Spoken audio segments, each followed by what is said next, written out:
The Antiquities of the Jews, Volume 4, by Flavius Josephus, Book 16, Chapter 11.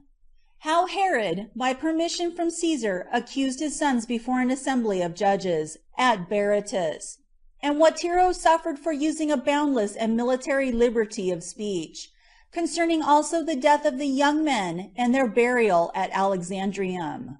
So Cæsar was now reconciled to Herod, and wrote thus to him, that he was grieved for him on account of his sons, and that in case they had been guilty of any profane and insolent crimes against him, it would behoove him to punish them as parricides, for which he gave him power accordingly. But if they had only contrived to fly away, he would have him give them an admonition, and not proceed to extremity with them. He also advised him to get an assembly together, and to appoint some place near Berytus, which is a city belonging to the Romans, and to take the presidents of Syria, and Archelaus, king of Cappadocia, and as many more as he thought to be illustrious for their friendship to him, and the dignities they were in, and determine what should be done by their approbation.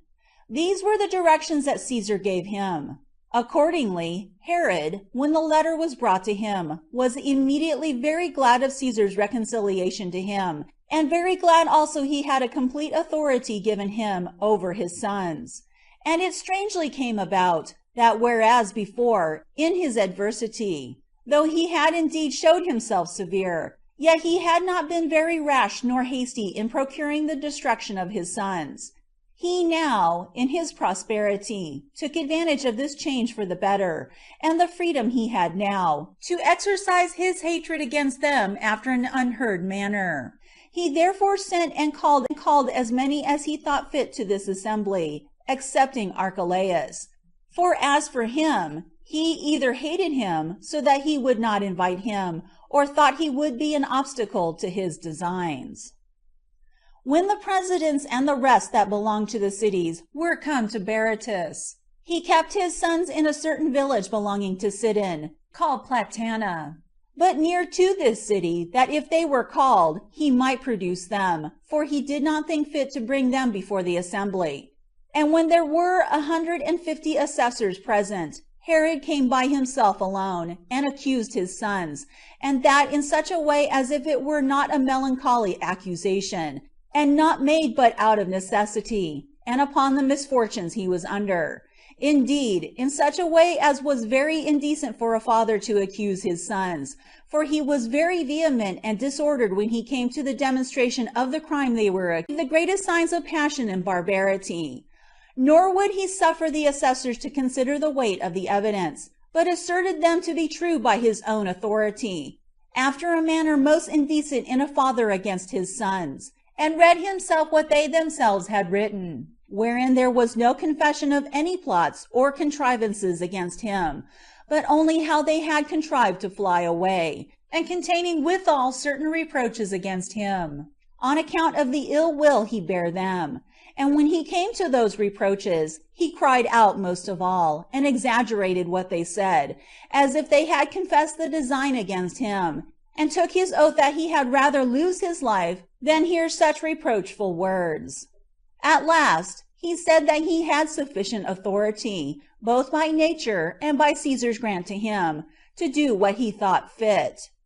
He also added an allegation of a law of their country, which enjoined that if parents had laid their hands on the head of him that was accused, the standers-by were obliged to cast stones at him, and thereby to slay him, which though he were ready to do in his own country and kingdom, yet did he wait for their determination. And yet they came thither not so much as judges, to condemn them for such manifest designs against him, whereby he had almost perished by his sons' means, but as persons that had an opportunity of showing their detestation of such practices, and declaring how unworthy a thing it must be in any, even the most remote, to pass over such treacherous designs without punishment.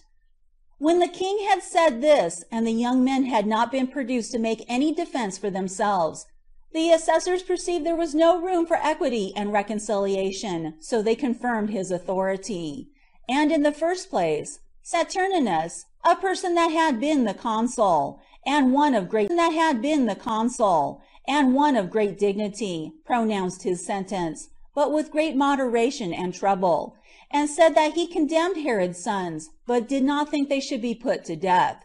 He had sons of his own, and to put one's son to death is a greater misfortune than any other that could befall him by their means.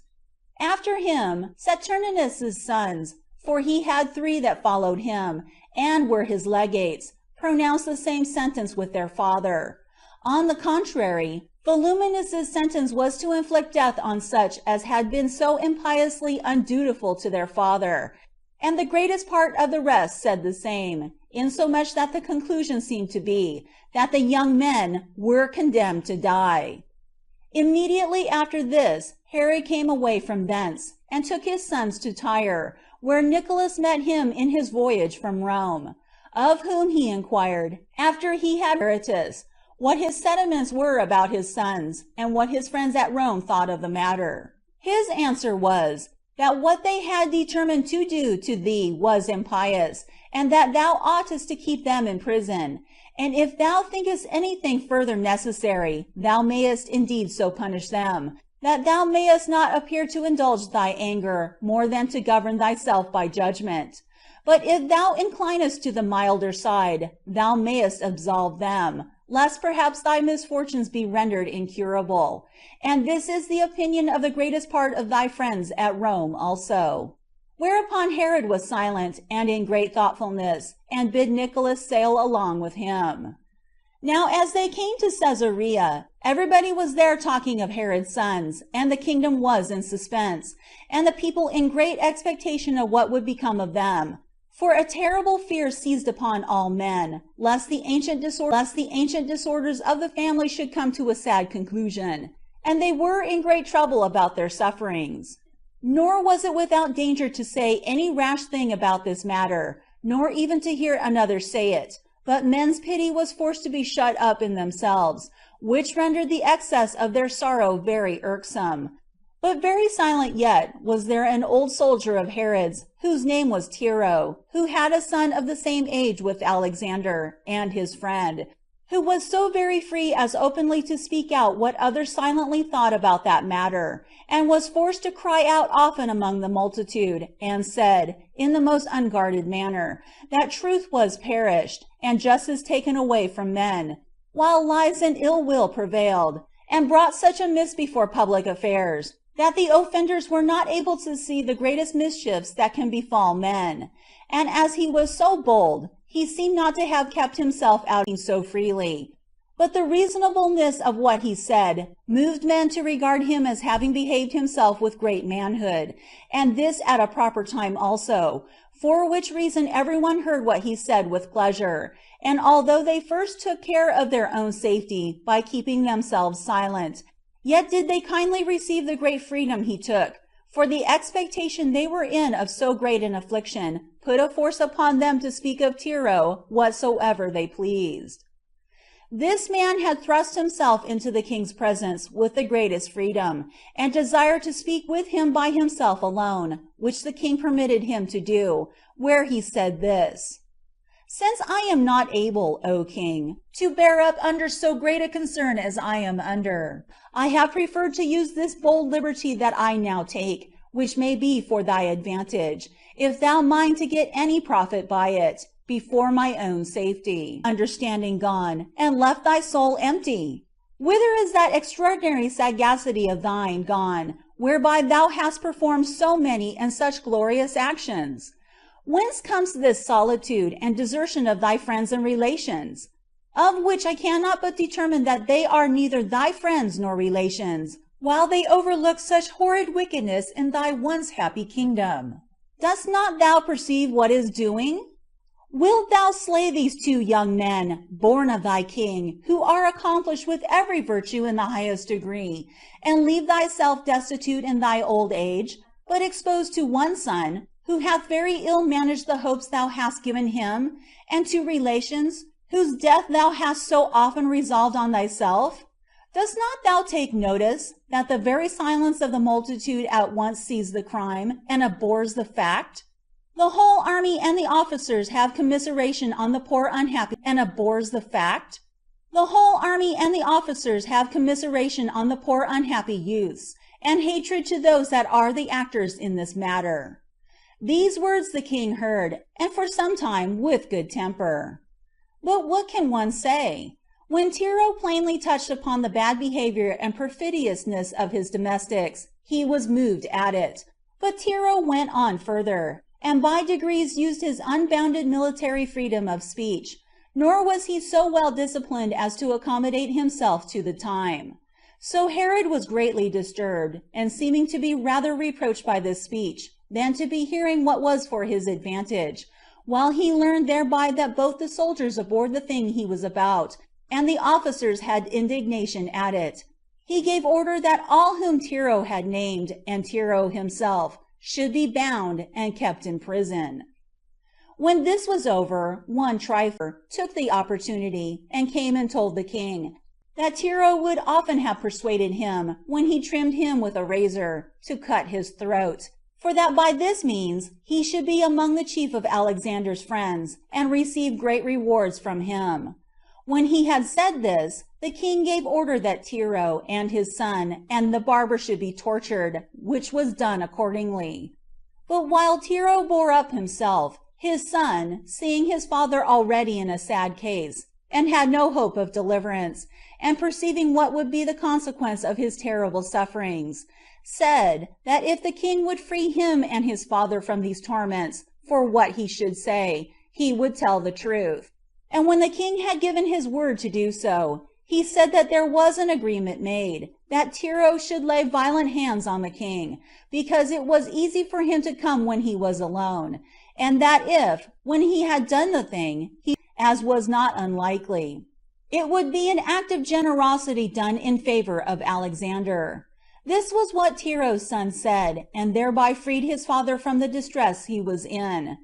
But uncertain is it whether he had been thus forced to speak what was true, or whether it was a contrivance of his, in order to procure his own and his father's deliverance from their miseries.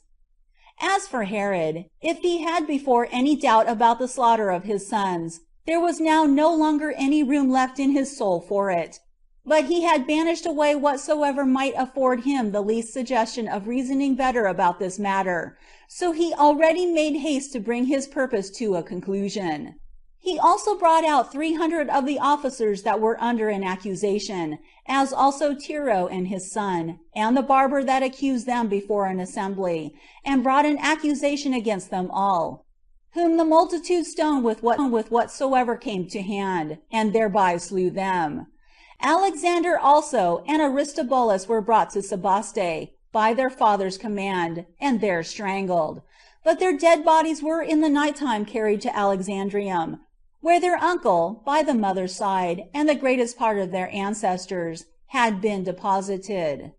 And now perhaps it may not seem unreasonable to some, that such an inveterate hatred might increase so much on both sides, as to proceed further and overcome nature, but it may justly deserve consideration, whether it be to be laid to the charge of the young men, that they gave such an occasion to their father's anger, and led him to do what he did, and by going on long in the same way, put things past remedy, and brought him to use them so unmercifully; or whether it be to be laid to the father's charge, that he was so hard-hearted, and so very tender in the desire of government of other things that would tend to his glory, that he would take no one into a partnership with him, that so whatsoever he have done himself might continue immovable; or indeed, whether fortune have not greater power than all prudent reasonings, whence we are persuaded that human actions are thereby determined beforehand by an inevitable necessity, and we call her fate, because there is nothing which is not done by her. Wherefore I suppose it would be sufficient to compare this notion with that other, which attributes somewhat to ourselves, and renders men not unaccountable for the different conducts of their lives, which notion is no other than the philosophical determination of our ancient law. Accordingly, of the two other causes of this sad event, anybody may lay the blame on the young men, who acted by youthful vanity, and pride of their royal birth. that they should bear to hear the calumnies that were raised against their father, while certainly they were not equitable judges of the actions of his life, but ill-natured in suspecting, and intemperate in speaking of it, and on both accounts easily caught by those that observed them, and revealed them to gain favor.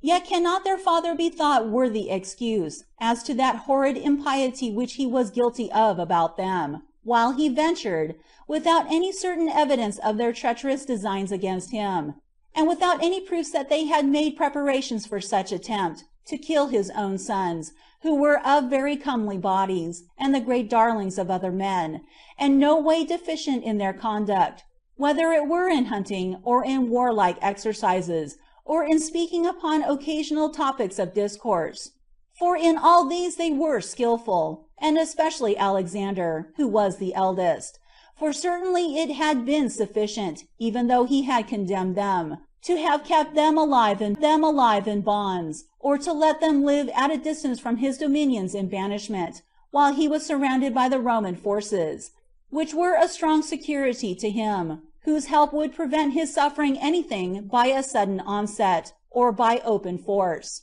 But for him to kill them on the sudden, in order to gratify a passion that governed him, was a demonstration of insufferable impiety. He also was guilty of so great a crime in his older age, nor will the delays that he made, and the length of time in which the thing was done, plead at all for his excuse. For when a man is on a sudden amazed, and in commotion of mind, and then commits a wicked action, although this be a heavy crime, yet is it a thing that frequently happens. But to do it upon deliberation, and after frequent attempts, and as frequent puttings off, to undertake it at last, and accomplish it, was the action of a murderous mind, and such as was not easily moved from that which is evil. And this temper he showed in what he did afterward, when he did not spare those that seemed to be the best beloved of his friends that were left, wherein, though the justice of the punishment caused those that perished to be the less pitied, yet was the barbarity of the man here equal, in that he did not abstain from their slaughter also. But of those persons we shall have occasion to discourse more hereafter. End of Book 16, Chapter 11. End of Book 16.